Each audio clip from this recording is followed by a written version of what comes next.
Everybody knows Christmas is coming. Thank one and all. Time to hang your stockings, baby, and have yourself a ball. People all over this big world, they're getting ready to play. Kissing under mistletoe and rocking the night away. Bienvenue dans ce nouvel épisode de Vlog Tricot. On est samedi 7 décembre et j'ai commencé hier le week-end headband que je fais comme cadeau de Noël pour mon grand-père. En plus de ses moufles, enfin, je vais faire un petit paquet en mettant les deux. Et du coup, j'ai pas mal avancé, je pensais pas faire autant hier et ce matin. Mais franchement, ça monte plus vite que ce que je pensais. Donc c'est tout en côte. En aiguille, moi j'ai du 3,75, normalement c'est du 3,5 qui est recommandé dans le patron, mais comme je sais que je tricote serré, enfin plus serré que petite knit, je me suis dit je vais partir sur du 3,75 et je fais la taille M. Il y a 4 tailles, c'est l'avant-dernière. Le fil que j'utilise du coup c'est celui-là. C'est le fil de chez Arcoiris qui s'appelle Dr. Wool. Donc la base c'est 100% Merino Superwash et c'est le coloris Dark Matter. Donc c'est vraiment un noir avec des petites nuances plus claires, un petit peu plus chaude à certains endroits aussi.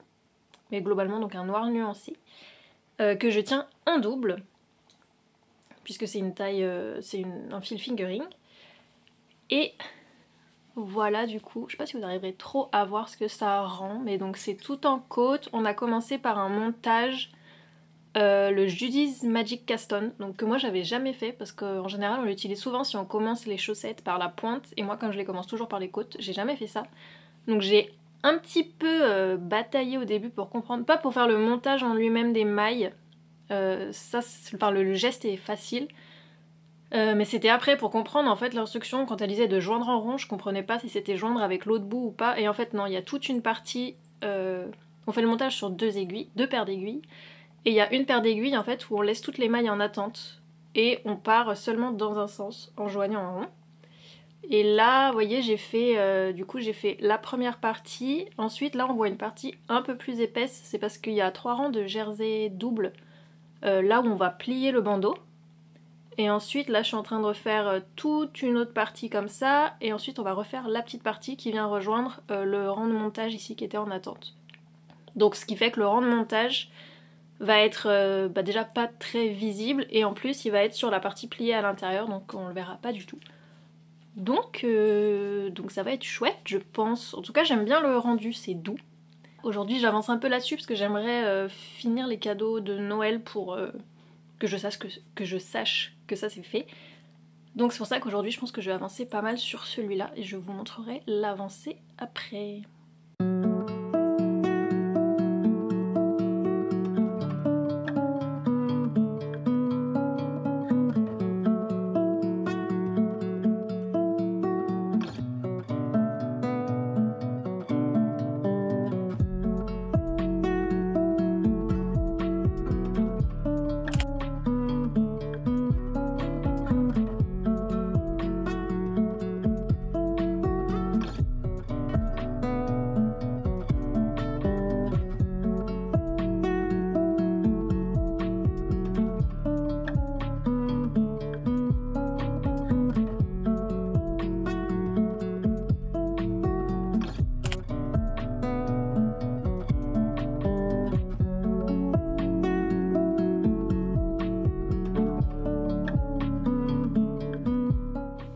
Alors j'ai bien avancé sur le headband, je pense qu'il me reste, je crois qu'il doit rester 4 ou 5 rangs à faire avant de devoir faire le grafting. Donc là en fait, je sais pas si vous voyez, mais il y a 2 lignes ici qui sont plus en relief. Ouais. Et en fait c'est 2 lignes de jersey double, et c'est là où on va plier en fait le bandeau comme ça, histoire que ça donne un peu une épaisseur sur les bords, et je vais venir faire le grafting du coup à l'intérieur. Je sais juste pas pourquoi elle nous a fait monter une maille de plus sur la ligne qui est en dessous. Enfin les mailles qui sont en attente, en fait il y a une maille en plus que ce qu'il y a sur le reste là, donc je sais pas trop... Je sais pas trop. J'ai pas vraiment regardé la suite du patron pour voir s'il y avait une explication par rapport à ça, mais bon, en tout cas, j'y suis presque. Donc ça, c'est cool. Ce soir, je vais au Tricobière et je pense que je vais emmener ma chaussette comme la dernière fois en fait. Sauf que là, cette fois, c'est la deuxième et je pense que je vais pouvoir finir la paire là parce que il me reste pas grand chose. Je pense que je suis pas loin des orteils et je vais pouvoir commencer les diminutions dans pas très longtemps. Donc peut-être que j'arriverai à tout faire ce soir. Je sais pas trop. La deuxième, elle est... Hop. Elle est là, voilà. Touc, touc, touc. Tac, donc en vrai, ouais, je pense qu'il doit me manquer 1 cm peut-être, un petit peu plus, avant que je puisse commencer la pointe. Donc, ça c'est mon objectif de ce soir, finir cette paire, j'aimerais bien. Donc je fais toujours en Arwetta 138 que je tiens en double, c'est de la DK. Et la deuxième chose qu'il faut que je prépare pour ce soir, c'est des restes de laine, parce qu'on a prévu de faire un échange laineux avec les restes qu'on a et qu'on n'utilisera pas, ou alors des pelotes qui nous restaient dans notre stash et qu'au final on veut plus utiliser. Normalement ce soir tout le monde amène ce qu'il est prêt à donner ou à échanger et on va faire ça. Donc il faut que je regarde qu'est-ce que j'ai dans mon stock que je voudrais donner. Donc je vais aller faire ça maintenant.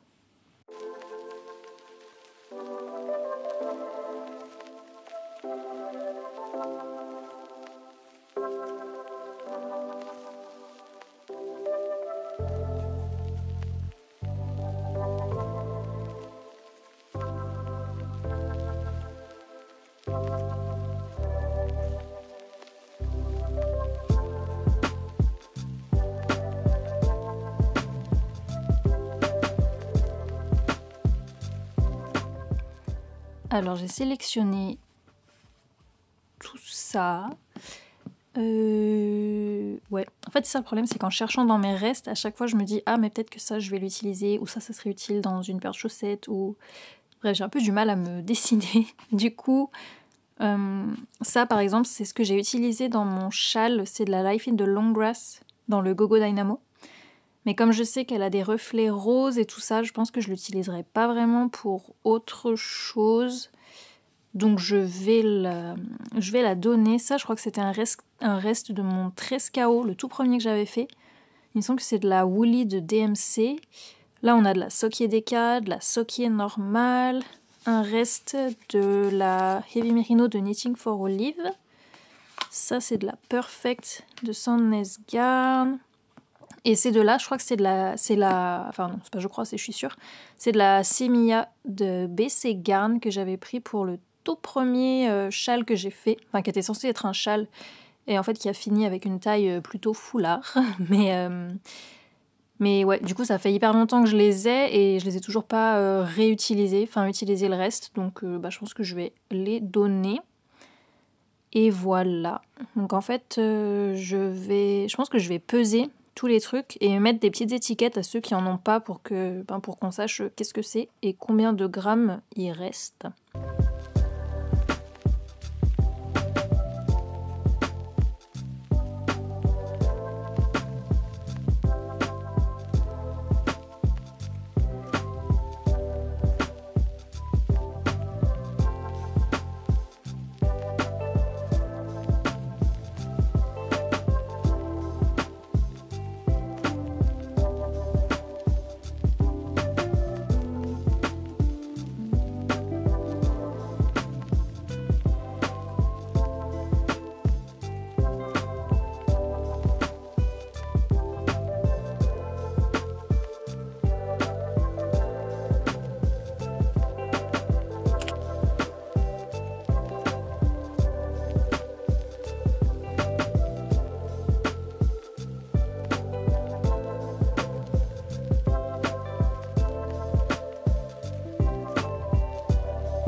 Alors depuis la dernière fois où je vous ai parlé, j'ai terminé 2 projets. Le premier c'est le bandeau, le Weekend Headband que je faisais en cadeau. pour Noël. Donc il est bien élastique, je trouve. Il est peut-être un peu moins large, enfin moins haut que l'aperçu que j'en ai dans le patron. J'ai fait le même nombre de rangs, mais après peut-être que j'avais pas tout à fait l'échantillon, même si j'avais augmenté, j'avais pris des aiguilles 3,75 au lieu des 3,5. Mais peut-être que c'était pas tout à fait assez. En tout cas, là, il est pas bloqué. Enfin, pas bloqué. Je vais pas le bloquer, mais je vais au moins le laver pour que peut-être il se détende un peu. Enfin, voilà. En tout cas, j'aime bien laver quand même les tricots avant de les porter. Donc il faut que je fasse ça ensuite. Mais je le trouve très sympa. Je pense que j'ai utilisé peut-être la moitié, peut-être même pas, hein, moins de la moitié de mon écheveau de fil fingering. Donc je pense qu'il fait, comme j'ai tenu en double, c'était de la DK 200 mètres, j'ai peut-être utilisé 100 mètres, une centaine de mètres. Je crois, faudrait que je vérifie quand même. Mais il me reste quand même pas mal de fils de mon écheveau, donc du coloris Dark Matter de chez Arco Iris. Et au niveau du moelleux, il est vraiment vraiment chouette. C'est des côtes 1-1. Et du coup, il est replié sur lui-même, donc il y a double épaisseur de DK sur tout le bandeau. Donc très chouette. Et à l'intérieur, bon bah mon rang de grafting est clairement pas... j'ai pas fait hyper attention à ma tension parce que c'était à l'intérieur et que je préférais que ce soit trop lâche plutôt que pas assez pour que ça garde l'élasticité. Pour le faire, parce qu'en fait je crois que j'ai jamais fait de grafting sur des côtes. Du coup pour le faire, j'ai suivi le tutoriel qu'il y a sur le site de Petite Knit, sur sa fiche patron, il y a un onglet vidéo. Et dessus il y a les vidéos des techniques, notamment du montage par exemple, enfin les techniques nécessaires au modèle. Elles sont en danois du coup, mais il y a les sous-titres, dessus. Donc heureusement, parce que sinon ça serait un petit peu compliqué. Mais voilà, et donc pour l'histoire de la maille en plus sur le rang du coup qui était en attente, alors normalement il y a une explication, mais elle n'était pas vraiment donnée dans la vidéo. Elle nous disait juste que c'était normal qu'il y ait une maille en plus parce que c'était une histoire de décalage par rapport aux mailles, tout ça. Donc au début je me suis dit c'est peut-être parce que du coup comme pour faire le grafting on repart... Enfin bref, dans l'autre sens. Enfin du coup il y a les deux côtés se rejoignent mais ils sont peut-être pas censés se rejoindre pile... Vous entendez peut-être le chauffage. Désolée mais il fait froid. Et du coup les deux côtés se rejoignent mais peut-être que d'un côté du coup la maille est un V et en fait de l'autre côté ça serait la forme inverse et du coup pour que ça se recale l'un sur l'autre il faut une maille en plus. Je sais pas exactement si c'était ça l'histoire, mais quand je vois mon grafting que je pense avoir fait correctement par rapport aux explications, il y a quand même un décalage. Vous voyez, ça fait pas des lignes continues, ça fait une ligne et puis ça se décale un petit peu et ça part de l'autre côté. Donc je sais pas si c'est moi qui l'ai mal... Je sais pas exactement, mais bon bref, on s'en fiche parce que de toute façon c'est à l'intérieur et ça se voit pas. Donc voilà, la partie qui se voit, elle est toute belle, toute propre. Et voilà, je sais pas si le rang de jersey double qui est fait sur chaque endroit où on plie, si c'était vraiment nécessaire. Parce qu'en soi, le tricot est déjà épais comme ça et j'ai pas l'impression que ça change grand chose. Mais bon, voilà, c'était pas très compliqué à faire. Donc voilà, en tout cas, je le trouve vraiment hyper agréable au toucher. Donc ça, c'est cool. Donc lui, je vais aller le laver après. Et le deuxième projet que j'ai terminé, c'est mes chaussettes que j'ai démarré il y a un bon moment. Donc ma paire de Slow Morning Decay un peu modifiée, sur laquelle j'ai rajouté en fait ces rangs de mailles croisées. Donc au final je les ai faites dans les deux sens opposés sur chaque chaussette, histoire qu'il y ait une symétrie. Franchement, ça se remarque pas vraiment, mais on voit que sur celle-là, la torsade part à droite et sur celle-là, elle part à gauche. Je sais pas si vous l'aurez dans le même sens, mais voilà. Donc elles sont symétriques. Après, ça reste assez subtil. Hein. Donc voilà. Par contre, j'aime vraiment beaucoup le rendu que ça donne. C'est très chouette, c'est le résultat que je voulais. Elles sont pas bloquées, donc là, je les ai essayées. Elles sont un chouille... serrées parce que je pense que je les ai fait un petit peu moins longues que ce que je fais d'habitude Mais en les bloquant, je pense que ça va être bien et enfin je peux tout à fait les mettre, hein, mais donc elles sont un peu plus serrées que mes chaussettes de d'habitude. Ça se descendra de toute façon avec le blocage et avec le porté, donc de toute façon là-dessus il n'y a pas de problème. Et voilà, j'ai fait la tige un peu moins haute, j'ai fait 15 cm par rapport aux 20 cm que j'avais fait sur ma paire grise pour que ça rentre dans 100 g de fil, donc c'était bon. Là j'ai utilisé un peu moins de 2 pelotes de Harwetta, donc une pelote c'est 50 grammes, donc voilà. Si jamais vous voulez pas utiliser, vous avez qu'un seul écheveau de DK ou de fingering que vous allez tenir en double, vous pouvez juste voilà, raccourcir un peu la tige et ça le fera.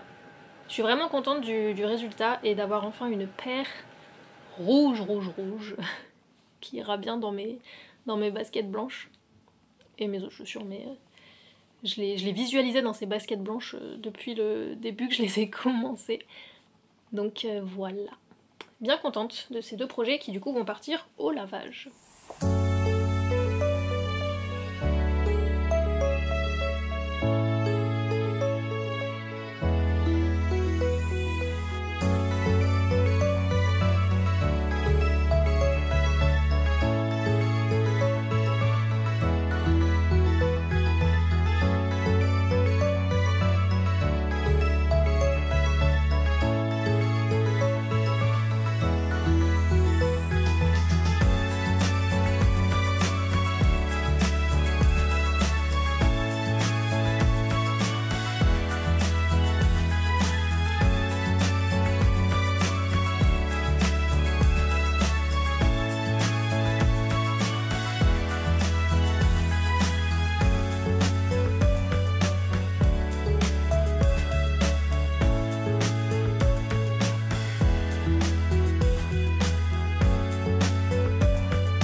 Alors ça fait pas mal de jours là que je vous ai pas fait de point sur ce que j'ai avancé en tricot.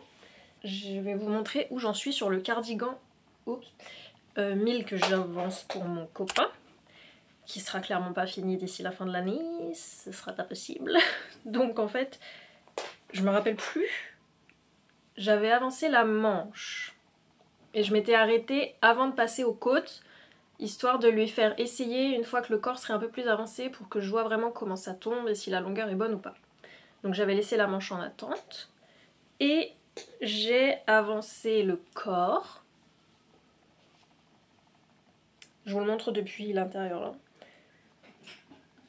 Et il me manque encore 5, alors je sais plus si c'est 5 ou si c'est 8 cm avant de passer à la partie où on commence à mettre en place les poches.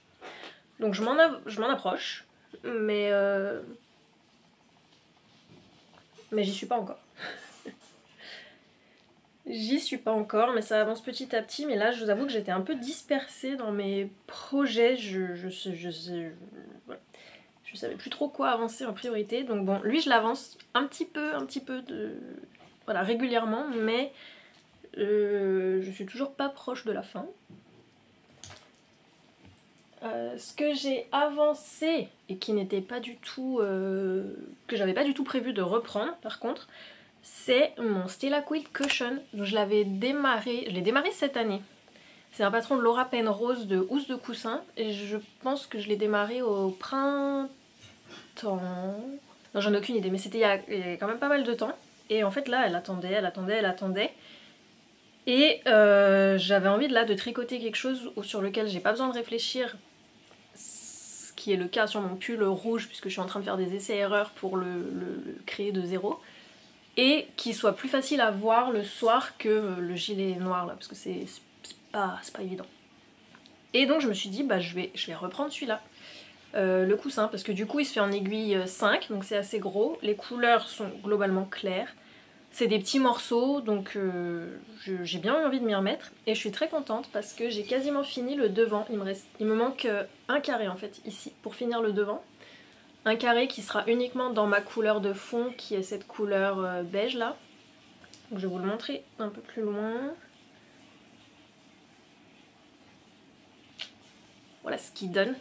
Je suis bien contente, j'ai utilisé que des restes pour les différentes couleurs de l'étoile au milieu. Et j'aime bien. J'aime bien. C'est joli, c'est coloré mais ça reste quand même assez... pas neutre, mais enfin, les couleurs sont pas vives quoi, c'est ça. Donc c'est coloré tout en étant quand même assez sobre, j'ai envie de dire. Donc la plupart des coloris c'est de la fingering que j'ai doublé. Là il y a du fil à chaussettes de Sokier, ça c'est de la Arwetta, ça c'est... Remarque, celui-là et le bleu à côté c'est de la Sport de chez Célène. Ça par contre c'était de la Heavy Merino de Knitting for Olive, donc c'était déjà un fil DK. Ça pareil c'était la alpaga que j'avais utilisé, la pure alpaga que j'avais utilisée dans ma Bombec. Donc pareil en fil simple ça suffisait. Et pour le fond, le beige, j'avais pris de la Charisma de Drops dans ce coloris là. Et donc ça pareil c'est un fil qui se tient tout seul, enfin qui se tricote tout seul en aiguille 5. Donc le coloris c'est le 85, et là ouais c'est marqué tricoté en aiguille 4 mm, mais en aiguille 5, avec ma tension un petit peu serrée, ça passe très très bien, c'est de la 100% laine, 50 grammes pour 100 mètres. Donc voilà, donc je suis contente d'avoir terminé les différentes branches de l'étoile, la colorée. Maintenant comme ça je vais pouvoir tricoter que dans ma couleur de fond, donc déjà pour terminer le carré qui me manque ici, et pour faire ensuite tout l'arrière du coussin, pour fermer l'enveloppe. Donc je me demande si c'est pas le projet que je vais emmener, je vais partir là, enfin je vais retourner chez mes parents une semaine pendant les vacances de Noël.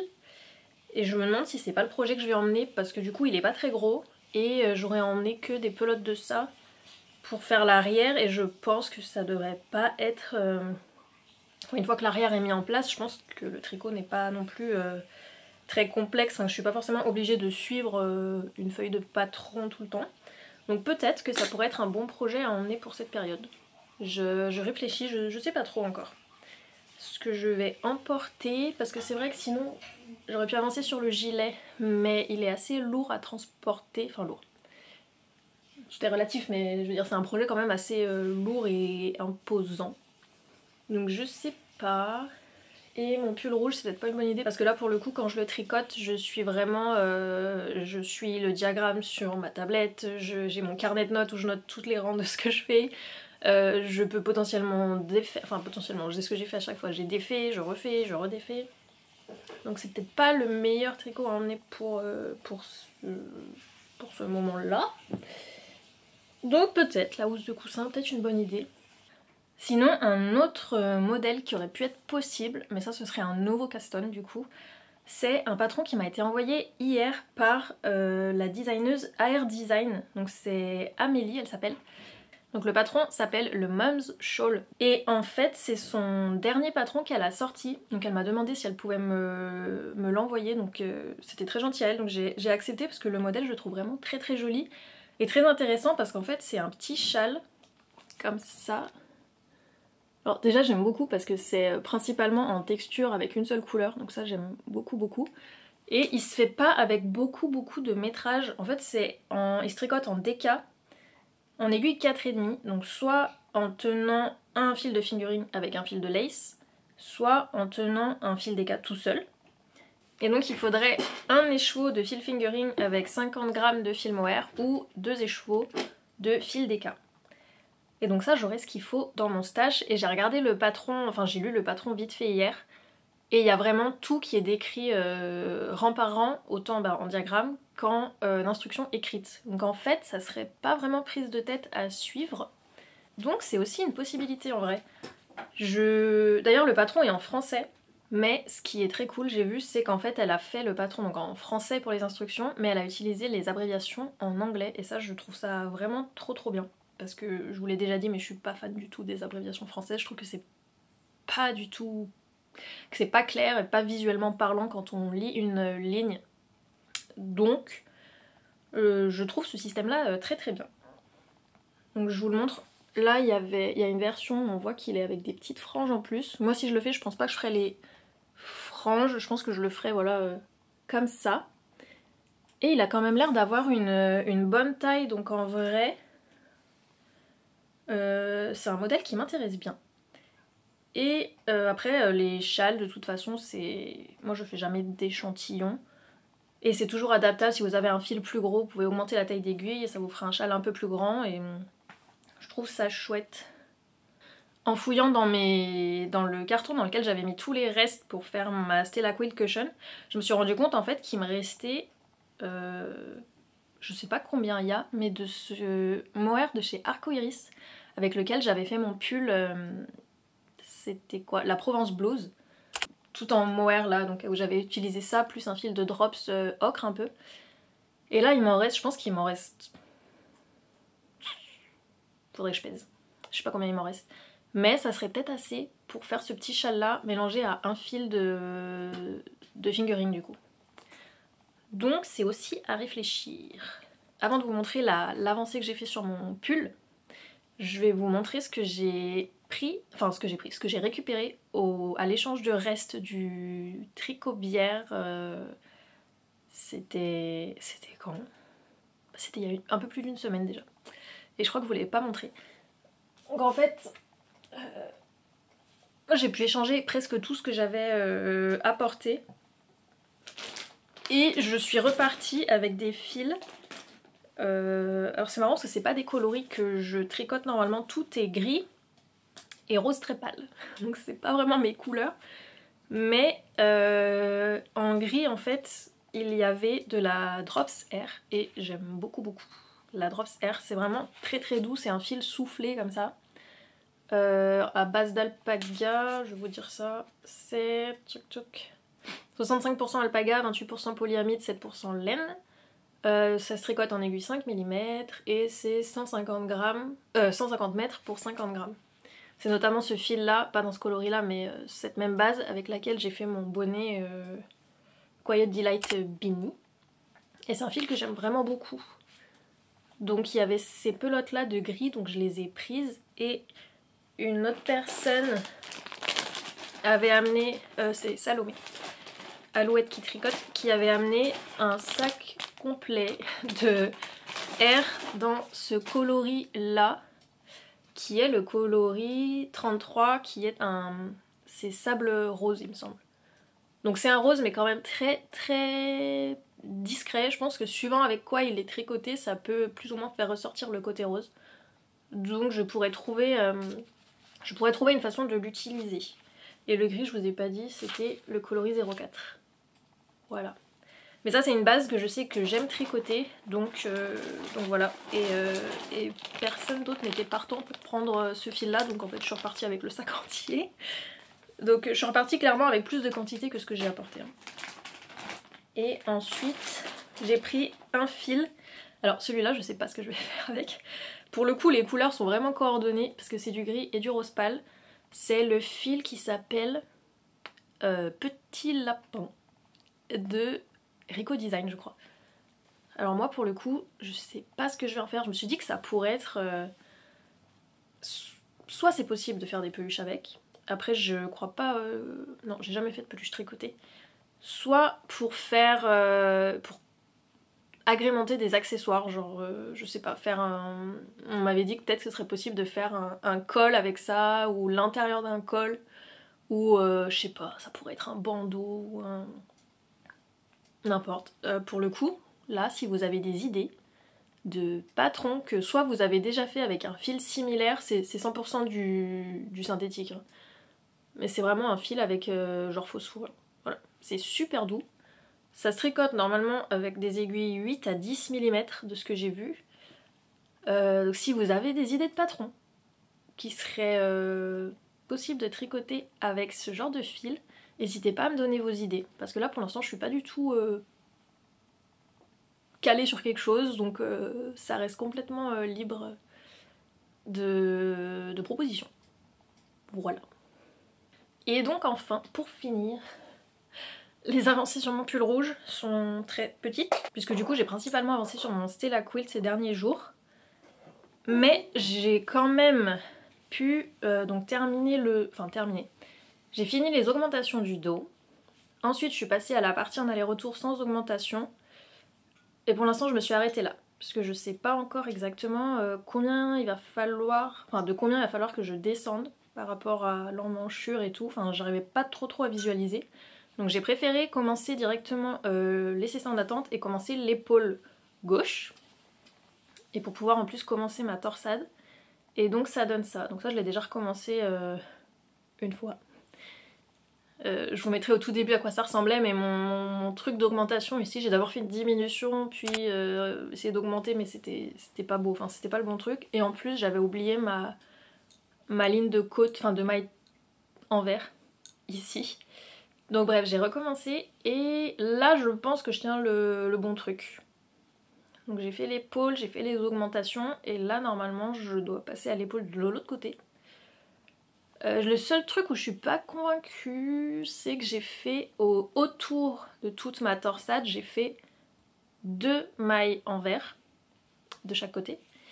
Et je me demande si c'était pas trop, parce que c'est pas hyper net non plus. Je sais pas trop ce que vous verrez, mais c'est pas hyper net, et je me demande si une maille envers ça aurait pas suffi pour qu'elle se démarque sans pour autant que ça fasse un trop gros truc autour. Je sais pas. Je reste un peu dubitative là-dessus, mais c'est pas très grave non plus. Donc voilà, j'aime bien le résultat. Je vais vous montrer.